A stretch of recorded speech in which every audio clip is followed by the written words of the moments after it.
اعوذ باللہ من الشیطان الرجیم بسم اللہ الرحمن الرحیم سبحان الذی اسری بعبدہ لیلا من المسجد الحرام الی المسجد الاقصی الذی بارکنا حولہ لنریہ من آیاتنا صدق اللہ العظیم۔ بزرگان محترم اور عزیز دوستو،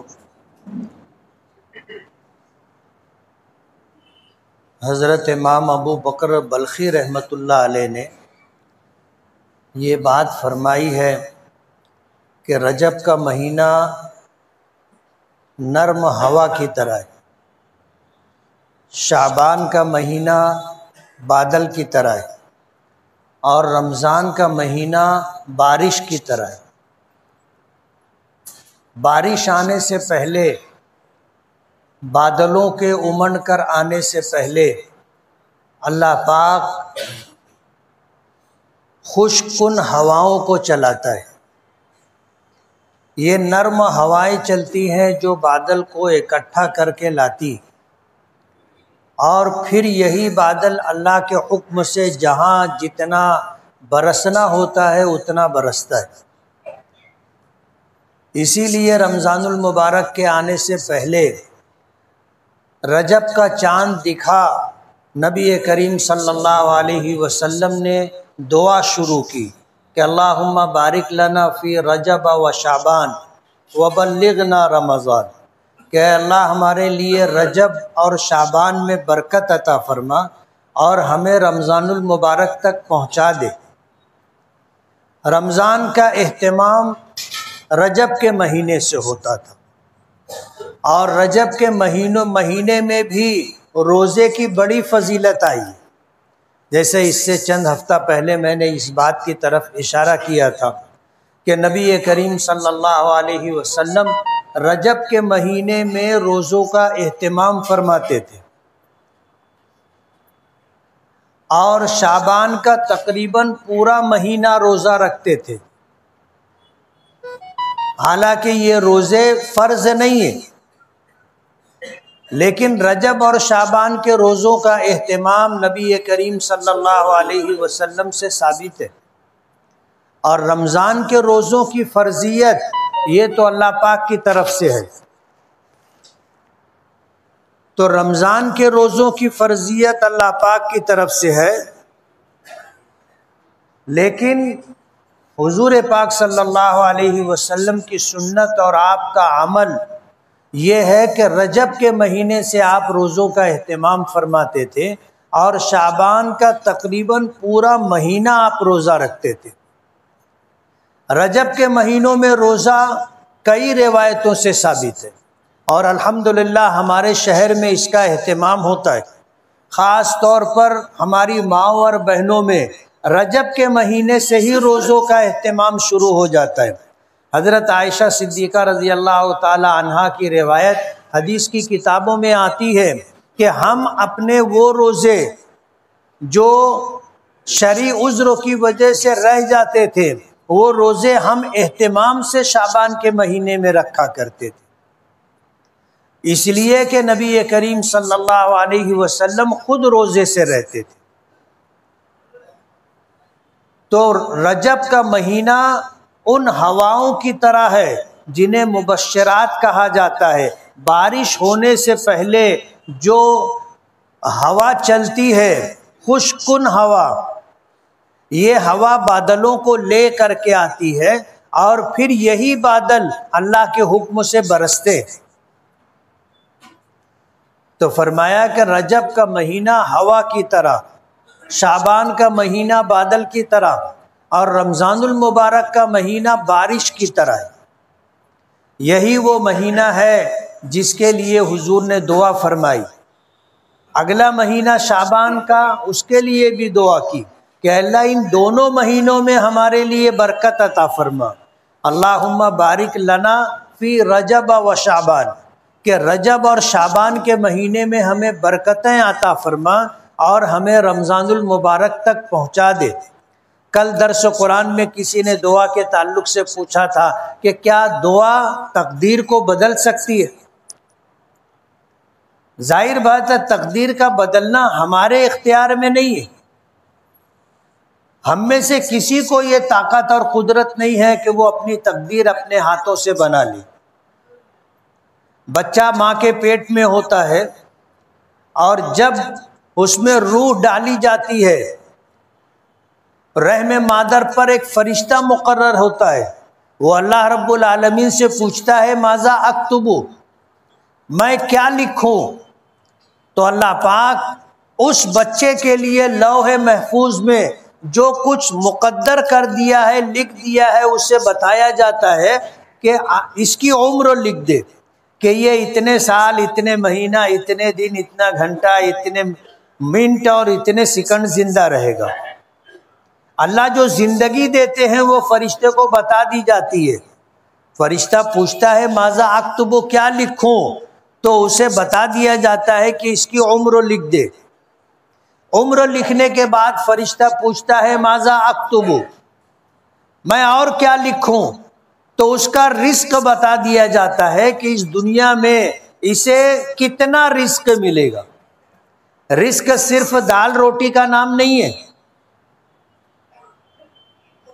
ہم جو سانس لیتے ہیں یہ بھی رزق ہے، ہم جو کپڑے پہنتے ہیں یہ بھی رزق ہے، ہم جس مکان میں رہتے ہیں وہ بھی رزق ہے، ہم جو سواری استعمال کرتے ہیں وہ بھی رزق ہے، ہم جو راحت کے آشائش کے اسباب استعمال کرتے ہیں وہ بھی رزق ہے. صرف کھانے والی چیز ہی رزق نہیں ہے. فرشتہ پوچھتا ہے ماذا اکتب، تو اسے بتا دیا جاتا ہے کہ اس کو کتنی نعمتیں اور کتنا رزق ملنا ہے وہ لکھ لیا جاتا ہے.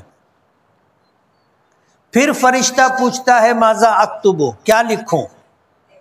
تو اسے بتا دیا جاتا ہے کہ دنیا میں جانے کے بعد یہ اپنے اختیار سے اچھے یا برے جو اعمال کرے گا اس میں مجموعی طور پر نتیجے کے اعتبار سے یہ خوش بخت ہوگا یا بدبخت ہوگا، بتا دیا جاتا ہے. ظاہر بات ہے مجھے نہیں معلوم اور آپ کو نہیں معلوم کہ ہم اپنی آنے والی زندگی اور اوقات میں کیا کریں گے، اچھے اعمال کریں گے یا برے اعمال کریں گے.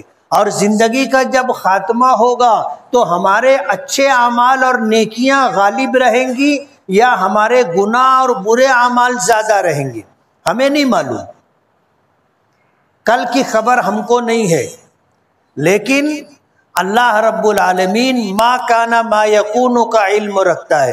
ما کانا کا مطلب یہ ہے کہ ہم سے پہلے جو تھا اس کا علم بھی اللہ پاک کو ہے، اور ما یکون کا مطلب یہ ہے کہ آگے ہمارے کیا ہوگا اس کا علم بھی اللہ پاک کو ہے. تو ہماری زندگی میں ہم اعمال کے اعتبار سے خوش بخت اور خوش نصیب ہوں گے یا بدبخت اور محروم ہوں گے، یہ بتا دیا جاتا ہے فرشتے کو. حضرت علی رضی اللہ تعالی عنہ سے کسی نے پوچھا کہ انسان با اختیار ہے یا مجبور ہے؟ تو حضرت علی نے فرمایا کہ تم اپنا پیر اٹھاؤ. تو اس آدمی نے اپنا ایک پیر اٹھا لیا. حضرت علی نے فرمایا کہ دوسرا بھی اٹھاؤ. بولے دوسرا کیسے اٹھے گا؟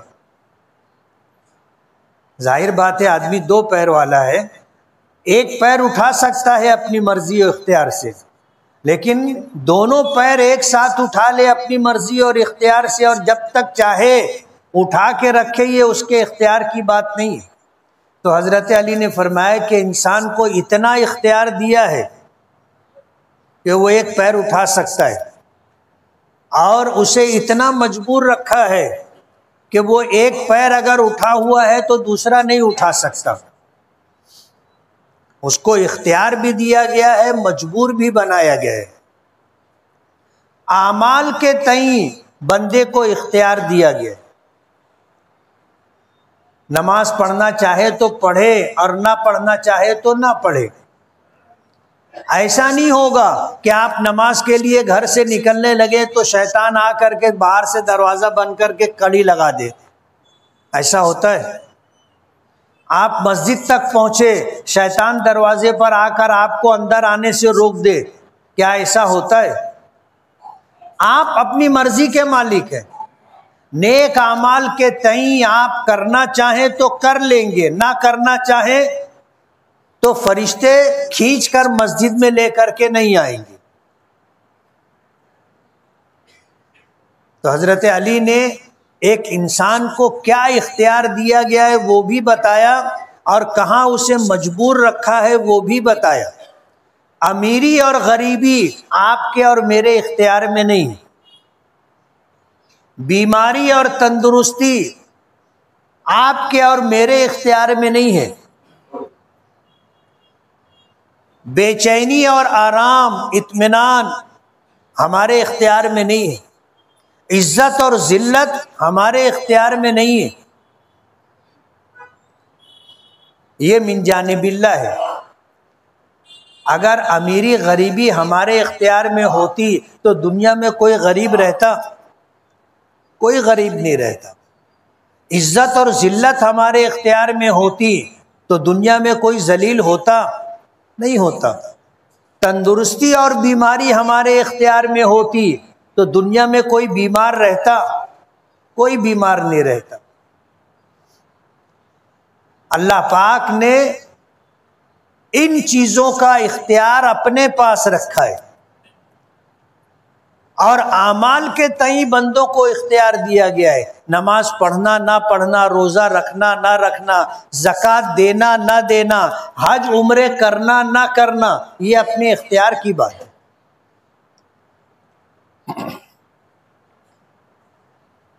تو فرشتہ پوچھتا ہے ماذا اکتب، میں کیا لکھوں؟ اللہ اپنے علم کے مطابق اسے بتا دیتے ہیں کہ ہم نے اسے جو اختیار دیا ہے اپنے اختیار کو استعمال کر کے یہ بدبختی کے راستے پہ جائے گا یا خوش بختی کے راستے پر جائے گا، فرشتہ لکھ دیتا ہے۔ تو اس دنیا میں بندہ بچہ آتا ہے، وجود پاتا ہے، رحم مادر پر جو فرشتہ مقرر ہوتا ہے وہ اللہ سے پوچھ کر کے اس کی عمر، اس کا رزق، اس کی خوش بختی اور بدبختی لکھ دیتا ہے۔ آدمی دنیا میں آتا ہے، اسے پتہ نہیں ہوتا کہ اس کی زندگی کتنی ہے، اسے یہ پتہ نہیں ہوتا کہ اس کے نصیب میں امیری ہے یا غریبی ہے، اسے یہ پتہ نہیں ہوتا کہ میرے لیے خوش بختی ہے یا بدبختی ہے۔ خیالات آدمی کے بدلتے رہتے۔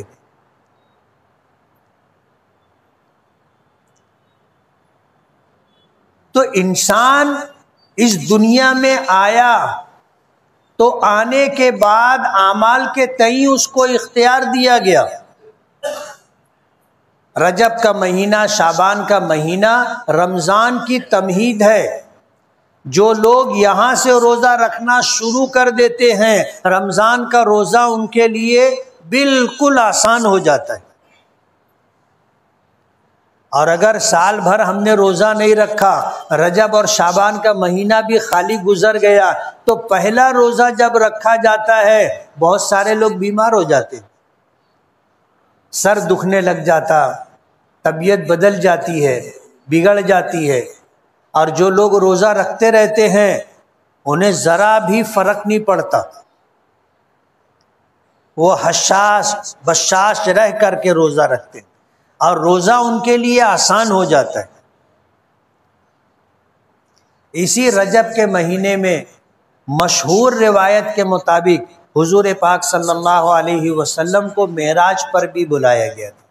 آپ کی عمر مبارک 40 سال ہوئی، اللہ نے نبوت و رسالت سے سرفراز فرمایا۔ غار حرا میں تنہائی کا وقت گزارنے کے لیے جاتے تھے، کئی دن کا توشہ ساتھ میں لے جاتے تھے، اور جب وہ ختم ہوتا تو کبھی خود گھر آتے توشہ لے جاتے، کبھی ام المومنین حضرت خدیجۃ الکبریٰ رضی اللہ تعالی عنہا غار حرا جبل نور تک توشہ پہنچا دیا کرتی تھی۔ آپ کی عمر مبارک 40 سال کی ہو گئی اور غار حرا میں 1 مہینہ تقریباً آپ نے گزارا۔ اللہ پاک کی طرف سے پہلی وحی آئی، سورہ اقرا کی ابتدائی 5 آیتیں، نبوت اور رسالت سے آپ کو مالا مال کر دیا گیا۔ اس ذمہ داری پر آپ کو فائز کر دیا گیا۔ اللہ کے رسول صلی اللہ علیہ وسلم پر یہاں سے جو وحی کا سلسلہ شروع ہوا، یہ آپ کی عمر مبارک، آپ کی زندگی کے آخر تک رہا۔ لیکن پہلی وحی آنے کے بعد حضور کی جو کیفیت تھی، ظاہر بات ہے وحی کا ایک بوجھ ہوتا ہے، اللہ کے کلام کا ایسا بوجھ ہوتا ہے کہ اس کے برداشت کرنے کی طاقت اللہ پاک انبیاء کرام علیہم الصلاۃ والسلام کو دیتے ہیں۔ عام انسان وحی کے بوجھ کو برداشت نہیں کر سکتا۔ حضرت زید ابن ثابت رضی اللہ تعالی عنہ کہتے ہیں، میں حضور کے ساتھ مل کر کے بیٹھا ہوا تھا۔ حضور 4 زانو بیٹھے تھے۔ آدمی پالتی مار کے بیٹھتا ہے تو بسا اوقات ایسا ہوتا ہے کہ کوئی بہت قریب بیٹھا ہو اور بے تکلف ہو تو ایک آدمی کا گھٹنا دوسرے آدمی کی ران پر رہتا ہے۔ حضرت زید ابن ثابت کہتے ہیں، میں حضور کے ساتھ اسی طرح بیٹھا ہوا تھا، حضور کی کیفیت بدلی، اور جب وحی کا نزول ہوتا تھا تو حضور کی کیفیت بدل جاتی تھی۔ حضرت زید ابن ثابت کہتے ہیں کہ میری ران حضور کے گھٹنوں کے نیچے تھی، اور اتنا بوجھ ہوا کہ مجھے ایسا لگا کہ میری ران ٹوٹ جائے گی، اتنا بوجھ ہوتا تھا۔ خود حضور کی کیفیت بدل جاتی تھی۔ روایتوں میں آتا ہے کہ آپ اگر اونٹنی کے اوپر بیٹھے ہوتے تھے اور وہی نازل ہوتی تھی تو اونٹنی آپ زمین پر بیٹھ جاتی تھی اور اپنا سر زمین پر رکھ دیتی تھی، اتنا بوجھ ہوتا تھا وہی کا۔ حضور کی کیفیت بدل گئی۔ حضور گھر آئے اور گھر آ کر کے اپنی بیوی حضرت خدیجہ رضی اللہ تعالی عنہا اور اپنی بیٹیوں سے کہنے لگے، زملونی زملونی، مجھے چادر اوڑھا دو، چادر اوڑھا دو، دثرونی دثرونی، مجھے کمبل اوڑھا دو۔ حضرت خدیجہ رضی اللہ تعالی عنہا گھبرا گئی، پوچھا کہ اللہ کے رسول بات کیا ہے؟ تو حضور نے فرمایا، انی خشیت علی نفسی، مجھے ڈر ہے کہ کہیں میں مر نہ جاؤں، انی خشیت علی نفسی۔ حضرت خدیجہ رضی اللہ تعالی عنہا نے تسلی دی، فرمایا کلا واللہ لا یخزیک اللہ ابدا، ایسا ہرگز نہیں ہوگا، خدا کی قسم اللہ آپ کو کبھی بھی رسوا نہیں کرے گا، لا یخزیک اللہ ابدا، اللہ آپ کو کبھی بھی رسوا نہیں کرے گا۔ کیوں رسوا نہیں کرے گا؟ آدمی اپنے اعمال سے رسوا ہوتا ہے، اپنی بدعمالیوں سے رسوا اور ذلیل ہوتا ہے، اور ظاہر بات ہے حضرت خدیجہ رضی اللہ تعالی عنہا حضور کی نکاح میں آنے کے بعد 15 سال کا زمانہ حضور کی رفاقت اور معیت میں گزار چکی تھی، اور حضور کو جتنا حضرت خدیجہ نے سمجھا ہے کسی اور نے نہیں سمجھا۔ حضرت خدیجہ رضی اللہ تعالی عنہا نے کہا، کلا واللہ لا یخزیک اللہ ابدا، ہرگز نہیں، خدا کی قسم اللہ آپ کو کبھی بھی رسوا نہیں کرے گا، انک لتصل الرحیم، اس لیے کہ آپ صلہ رحمی کرتے۔ آدمی کے اپنے تعلقات اپنے رشتہ داروں سے ہوتے ہیں، تعلقات غیر رشتہ داروں سے ہوتے ہیں، اور جو آدمی یہ چاہے کہ اللہ تعالیٰ اس کے رزق میں برکت اور کشادگی عطا فرمائے، اور بندہ اگر یہ چاہے کہ اللہ مجھے لوگوں کے درمیان عزت اور نیک نامی عطا فرمائے، تو حضور نے فرمایا کہ صلہ رحمی کرنا چاہیے، اپنے رشتہ داروں کے ساتھ حسن سلوک کرنا چاہیے۔ جو آدمی اپنے رشتہ داروں کے ساتھ حسن سلوک اور صلہ رحمی کرتا ہے، اللہ اس کی رزق میں برکت دیتا ہے، اللہ اسے سماج میں لوگوں کے درمیان عزت اور احترام عطا کرتا ہے۔ حضرت خدیجہ نے کہا، انک لتصل الرحیم، آپ تو اپنے اور پرائے سب میں محبوب ہو، وجہ اس کی یہ ہے کہ آپ اپنے رشتہ داروں کے ساتھ صلہ رحمی کرتے ہیں۔ وَتَقْرِي الضَّيْفَ، مہمانوں کی مہمان نوازی کرتے ہیں۔ وہ زمانہ تھا جب کھانے پینے کی ہوٹلیں اور ڈھابے نہیں ہوتے تھے۔ آدمی اگر کسی گاؤں اور دیہات میں گیا تو وہاں جانے کے بعد اسے کھانا کسی کے گھر ہی میں ملتا تھا، اور معمول تھا لوگ مہمان نوازی کیا کرتے تھے۔ حضور پاک صلی اللہ علیہ وسلم نے فرمایا کہ جو آدمی کامل ایمان والا ہوگا وہ مہمانوں کی مہمان نوازی کرے گا۔ حضرت خدیجہ نے تسلی کے لیے عجیب و غریب جملے کہے، اور کسی موقع پر حضرت ابو بکر نے بھی یہی جملے کہے تھے۔ حضرت خدیجہ نے کہا کہ آپ رشتہ داروں کے ساتھ صلہ رحمی کرتے ہیں، آپ مہمانوں کی مہمان نوازی کرتے ہیں۔ وَتَحْمِلُ الْكَلَّ، اور سماج میں جو لوگ بوجھ ہیں، معذور ہیں، خود کما نہیں سکتے، ایسے لوگوں کی ضرورتیں آپ پوری کرتے۔ وَتُعِينُ عَلَى نَوَائِبِ الْحَقِّ، حق کا کام کرنے والوں پر حالات آتے ہیں تو آپ ان کی مدد کرتے۔ 5 جملے حضرت خدیجہ نے تسلی کے کہے تھے۔ مورخین نے ایک ایک جملے کی، محدثین نے ایک ایک جملے کی ایسی شاندار وضاحت کی ہے کہ یہ وہ 5 خوبیاں تھیں کہ جو ان صفات کے حامل شخص کو دنیا میں سب کا محبوب بنا کر کے رکھتی۔ تو حضرت خدیجہ نے کہا کہ آپ کو گھبرانے کی کیا ضرورت ہے، آپ کا کوئی بھی دشمن نہیں ہے، اپنے اور پرائے میں سب میں آپ محبوب ہو، اور ہر ایک آپ سے محبت کرتا ہے۔ حضور نے کہا انی خشیت علی نفسی، مجھے ڈر ہے کہ میں مر جاؤں گا۔ تو حضرت خدیجہ نے تسلی دی، اور آپ کو چادر کمبل اڑا دیا گیا۔ جب آپ کو اطمینان ہوا تو حضرت خدیجہ حضور پاک صلی اللہ علیہ وسلم کو لے کر اپنے رشتہ دار ایک بھائی تھے ان کے، ورقہ ابن نوفل رضی اللہ تعالیٰ عنہ، ان کے پاس لے کر کے گئے۔ ورقہ ابن نوفل کے متعلق حضرت امام بخاری رحمۃ اللہ علیہ نے لکھا ہے کہ ماضی میں جو آسمانی کتابیں تھیں، توریت ہے، انجیل ہے، زبور ہے، وہ اس کے عالم تھے، اور کئی زبانیں، عبرانی ہے، سریانی ہے، عربی ہے، زبانوں کو جانتے تھے۔ ان کے پاس لے کر کے گئی تو ورقہ ابن نوفل نے حضور پاک صلی اللہ علیہ وسلم سے پوچھا کہ بھتیجے بات کیا ہے؟ تو حضور نے پہلی وحی اور غار حرا میں پیش آنے والا واقعہ سنایا۔ اسے سن کر کے ورقہ ابن نوفل نے کہا کہ جو فرشتہ تمہارے پاس اللہ کا پیغام لے کر کے آیا تھا، یہ فرشتہ پہلے بھی انبیاء کرام پر وحی لے کر کے آتا رہا ہے۔ یہ اللہ کے فرشتے جبرائیل تھے، اور اللہ نے آپ کو نبوت اور رسالت عطا کی ہے۔ ایک وقت آئے گا کہ آپ اس بستی کے لوگ آپ کو بستی سے نکالیں گے اور آپ کے خلاف ظلم و زیادتی کریں گے۔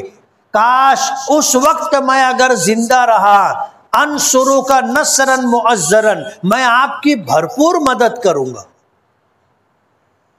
تو حضور نے پوچھا کیا مکے کے لوگ مجھے مکے سے نکال دیں گے؟ تو ورقہ ابن نوفل نے کہا کہ ہاں، ہر اللہ کے نبی کے ساتھ اس کی بستی کے لوگوں نے ایسا ہی کیا ہے۔ آپ بھی اللہ کے نبی ہو، آپ کے ساتھ بھی ایسا ہوگا۔ اور حضور کو ہجرت کرنی پڑی۔ 3 سال تک وحی کا سلسلہ موقوف رہا، اور 3 سال کے بعد پھر سورہ مدثر نازل ہوئی۔ یا ایھا المدثر قم فانذر وربک فکبر وثیابک فطہر والرجز فاہجر ولا تمنن تستکثر ولربک فاصبر، یہ آیتیں نازل ہوئی۔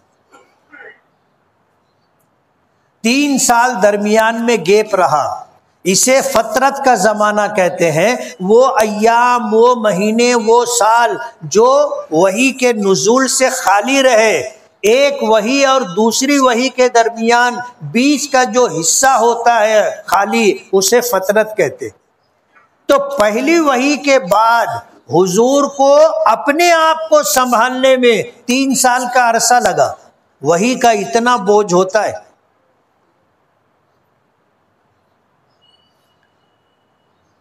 اللہ کے رسول صلی اللہ علیہ وسلم پر جب سورہ مدثر کی آیتیں نازل ہوئیں اور آپ کو حکم دیا گیا اپنے رشتہ داروں کو جمع کرو اور جمع کر کے آپ انہیں اللہ کا پیغام پہنچاؤ. حضور نے کھانے کا پروگرام رکھا، تمام قریبی رشتہ داروں کو بلایا، کھانا کھلایا اور اللہ کا پیغام دیا. اکثر لوگوں نے سنا، خاموش رہے. کچھ لوگوں نے پیش قدمی کی، اسلام قبول کر لیا، اور کچھ بدبخت تھے جنہوں نے مخالفت شروع کی. اس میں ابو لہب بھی تھا، آپ کا حقیقی چچا تھا. آپ کا حقیقی چچا تھا، اس نے مخالفت بھی شروع کی. پھر وہ وقت آیا، آپ کو حکم ہوا کہ آپ اپنی نبوت اور رسالت کا علل اعلان لوگوں کے درمیان اظہار کریں. حضور کوہ صفا پہ چڑھے، اپنی چادر ہلائی، یا صباحا کا نعرہ دیا. مکے کے لوگ جمع ہو گئے، اور یہ وہ طریقہ تھا جب کوئی بہت اہم بات کہنی ہوتی تھی تو اس طرح کہنے والا لوگوں کو جمع کرتا تھا. تو کوہ صفا پہ چڑھ کر کے حضور نے یہ پیغام دیا، اپنی چادر ہلائی اور یا صباحا کہا. مکے کے لوگ جمع ہو گئے، حضور نے اللہ کا پیغام پیش کیا. تو ابو لہب نے کہا تھا تبن لکا علی ھذا جمعتنا، تبن لکا سائر الیوم علی ھذا جمعتنا، کہ تیرے ہاتھ ٹوٹے، تو تباہ و برباد ہو، کیا تو نے ہم کو اس کے لیے جمع کیا تھا؟ حضور نے لوگوں کو جمع کر کے پوچھا تھا کہ میں نے تم میں اپنی زندگی کے 40 سال گزارے، تم میں اپنی زندگی کے 40 سال گزارے ہیں. کیف وجدتمونی، تم نے مجھے کیسا پایا؟ صادقاً او کاذباً، سچا پایا یا جھوٹا پایا؟ تو سب نے جواب دیا تھا کہ جربنا کا مرارن، ہم نے بارہا آپ کو آزمایا ہے، بارہا آپ کو آزمایا ہے. وجدنا کا صادقاً و امینا، ہم نے آپ کو سچا اور امانت دار پایا ہے، سچا اور امانت دار. اس کے بعد حضور نے فرمایا، پوچھا کہ اگر میں یہ کہوں کہ اس لشکر، اس پہاڑ کے پیچھے ایک گھوڑ سوار لشکر ہے جو تم پر حملہ کرنا چاہتا ہے، تو کیا تم میری بات مان لو گے؟ سب نے کہا کہ ہاں، ہم نے کبھی آپ سے جھوٹ نہیں سنا ہے، اسی لیے ہم مان لیں گے. تو حضور نے پھر فرمایا کہ ایک اللہ کی عبادت کرو، یا ایھا الناس قولوا لا الہ الا اللہ تفلحوا، اے لوگو لا الہ الا اللہ دل کے یقین کے ساتھ کہو، کامیاب ہو جاؤ گے. اس پر ابو لہب نے کہا تھا تبن لک علی ھذا جمعتنا، کہ تو ہلاک و برباد ہو، کیا تو نے ہم کو اسی لیے جمع کیا تھا؟ اس پر سورہ تبت یدا نازل ہوئی، تبت یدا ابی لہب و تب، کہ آپ کے نہیں، ابو لہب کے دونوں ہاتھ ٹوٹے اور وہ تباہ و برباد. اس صورت کے نازل ہونے پر ابو لہب اتنا ناراض ہوا کہ اس کے 2 بیٹے حضور کے داماد تھے، عتبہ اور عتیبہ.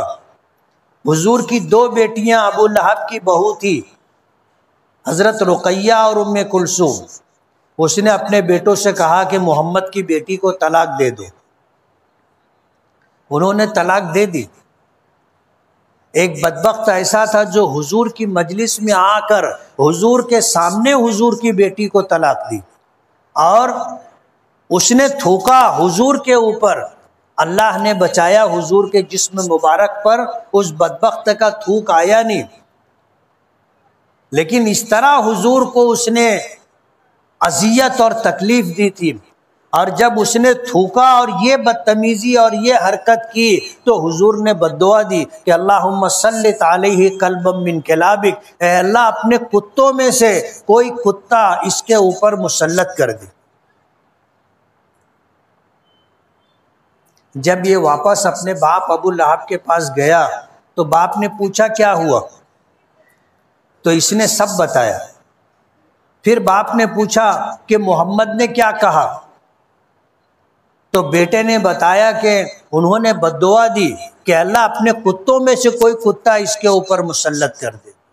تو ابو لہب نے کہا کہ یہ بہت برا ہوا، یہ بہت برا ہوا، یہ بہت برا ہوا، اس لیے کہ نبوت اور رسالت کے منکر تھے، لیکن حضور کی زبان مبارک سے جو بات نکلتی تھی وہ ہو کر کے رہتی تھی، اور ابو لہب کو بھی اس کا یقین تھا، اس لیے اس نے کہا کہ یہ تو بہت برا ہوا۔ اور مستقبل میں ہوا بھی ایسا کہ یہ بیٹا ایک شیر کا شکار ہو گیا۔ تو یہی وہ مبارک مہینہ ہے رجب کا کہ جب حضور کے ساتھ مکے والوں نے یہ بدسلوکی کی کہ حضور کے لیے چین و سکون سے جینا مشکل ہو گیا، تو حضور نے طائف کا سفر کیا تھا کہ ہو سکتا ہے مکے کے لوگ میری بات نہیں مان رہے ہیں اور میرا لایا ہوا دین قبول نہیں کر رہے ہیں، طائف کے لوگ قبول کر لیں، لیکن طائف کے لوگوں نے جو بدسلوکی کی وہ مکے والوں سے زیادہ تھی۔ جب آپ وہاں کے اوباش نوجوانوں کا سامنا ہوا اور انہوں نے جو پتھراؤ کیا، حضور زخمی ہو گئے، آپ کے جسم مبارک سے خون بہہ کر آپ کی جوتیوں میں آ گیا۔ بستی سے باہر نکلے، حضرت زید ابن حارثہ جو حضور کے غلام، آزاد کردہ غلام تھے، وہ حضور کے ساتھ تھے، وہ سہارا دے کر حضور کو بستی کے باہر لائے۔ اس وقت حضرت جبرائیل آئے اور آپ کے ساتھ وہ فرشتے جو پہاڑوں پر معمور تھے وہ آئے، آ کر انہوں نے سلام کیا، حضرت جبرائیل نے تعارف کرایا، اور پھر حضرت جبرائیل نے کہا کہ اللہ پاک نے انہیں بھیجا ہے، یہ فرشتے پہاڑوں پر معمور ہیں، آپ اگر حکم دیں تو طائف کی اس بستی کو دونوں پہاڑوں کے درمیان اس طرح دبا کر پیس دیا جائے جیسے چکی کے دو پاٹوں کے درمیان دانا پیستا ہے اور اس کا آٹا بن جاتا ہے۔ حضور نے فرمایا کہ نہیں، اللہ نے مجھے رحمت بنا کر کے بھیجا ہے، زحمت بنا کر کے نہیں بھیجا۔ اور پھر دعا کی، حضرت جبرائیل سے کہا کہ یہ اگر ایمان نہیں لاتے ہیں تو کوئی بات نہیں، ان کی اولاد ایمان لائے گی۔ اور حضور سے دعا کی، حضور نے دعا کی، اللہم اہد قومی فإنہم لا یعلمون، اے اللہ میری قوم کو ہدایت عطا فرما، یہ نہیں جانتی ہے مجھے۔ حضور واپس آئے، اللہ نے آپ کو معراج پر بلایا، آپ کو معراج پر بلایا، اور یہ تسلی تھی اللہ پاک کی طرف سے۔ کسی نبی کو اللہ نے آسمانوں کی سیر نہیں کرائی، جنت اور جہنم نہیں بتائی، عرش پر نہیں بلایا، اور ہم کلامی کا شرف اس طرح جیسا حضور کو عطا کیا کسی نبی کو نہیں عطا کیا۔ اسی رجب کے مہینے میں مشہور قول کے مطابق 27 رجب کو آپ کو معراج پر بلایا گیا تھا اور نمازوں کا تحفہ دیا گیا تھا۔ کائے کا تحفہ دیا گیا تھا؟ نمازوں کا تحفہ دیا گیا تھا۔ نماز اتنی اہم ہے کہ اللہ پاک نے نماز عطا کرنے کے لیے اپنے محبوب کو معراج پر بلایا، عرش پر بلایا، ہم کلامی بخشی، اور پھر نمازوں کا تحفہ دیا۔ باقی جتنے احکامات ہیں سب زمین پر آئے، حضرت جبرائیل بذریعہ وحی احکامات لے کر زمین پر آئے، لیکن نماز اللہ پاک نے براہ راست اپنے محبوب کو عطا کی۔ اسی رجب کے مہینے میں، وقت ختم ہو گیا ہے،